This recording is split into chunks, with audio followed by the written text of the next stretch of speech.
Hey everyone, with the Light Tetra Dualies being out now, I've had some time to learn the ins and outs of Zipcaster.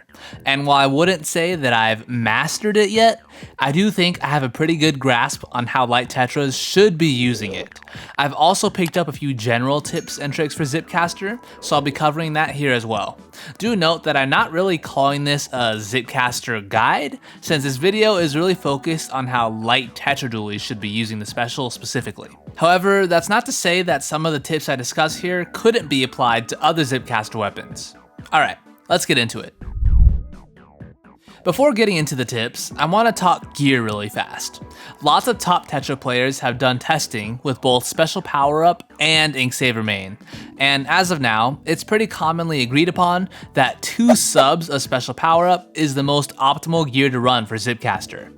The Special Power Up actually makes the Zipcaster last a little longer than the Ink Saver main would, and Tetras aren't a super ink hungry weapon, so Special Power Up here is kind of a no-brainer. 2 subs is just the best amount to run without taking up too much of your total gear space. It is still a quick respawn weapon after all. Here's the build I've been running since the Light Tetra's released, and I haven't changed it since. It's been working quite well.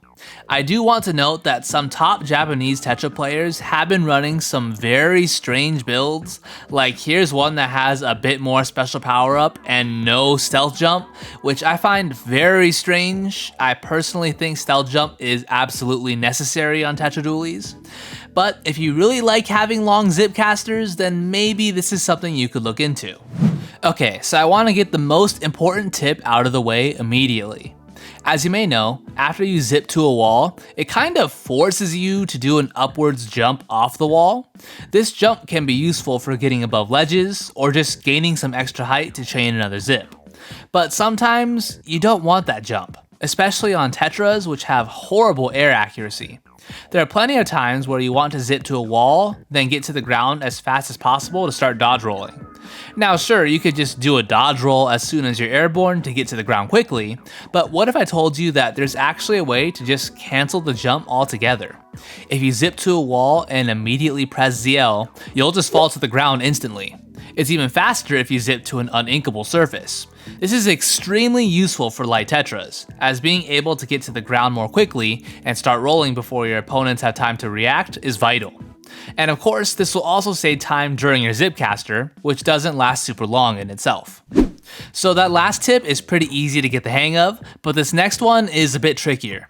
I wanted to talk about zipping up under a grate. So you may have tried this before, and something like this ended up happening. Trust me, I feel you. Only recently did I pick up on how to do this correctly. So here's the trick. You want to zip to a surface under a grate, but leave a decent amount of space in between you and the grate, like this. Then you actually want to jump up and away from the wall, as I do here. If you position correctly, you'll have enough room to get back into squid form and jump through the grate. Again, this one takes a bit more practice, but it's super useful once you get it down. It's especially useful on maps like Manta Maria, which has a ton of grates. The same trick also helps you get over ledges that have little lips sticking out of them, like this one. A common mistake that I find myself making with Zipcaster is that I'll end up hitting the slope directly in front of me, rather than the far surface that I actually wanted to zip to. The solution to this one is honestly just practice. Like, the more you use the special, the more you'll understand what spots work with Zipcaster and which ones don't. But one thing you can try to incorporate while using it is to jump before trying to zip. This will give you a little extra height so you don't accidentally lock onto terrain directly in front of you. Only do this if you need to though, because jumping and then zipping takes up a bit more time than doing it without jumping.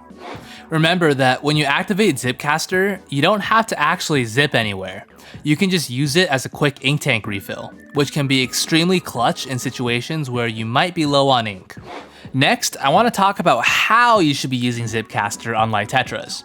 As I mentioned in a previous video, the Light Tetra Dualies sort of have a different playstyle than the Dark Tetras. The Dark Tetras have more of a Slayer playstyle, while the Lights have more of a distracting playstyle.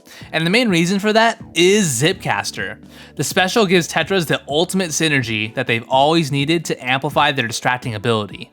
As with other Zipcaster weapons, you want to use it to get behind opponents, go on flanks, or just straight up be an attention hog.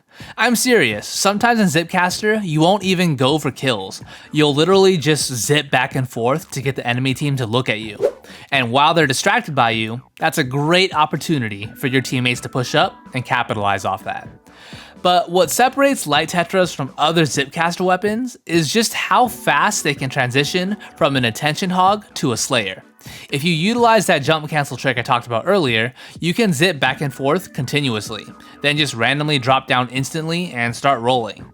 This confuses your opponent so much, and even if you don't get a kill out of it, chances are your team has already moved up and taken advantage of your distraction.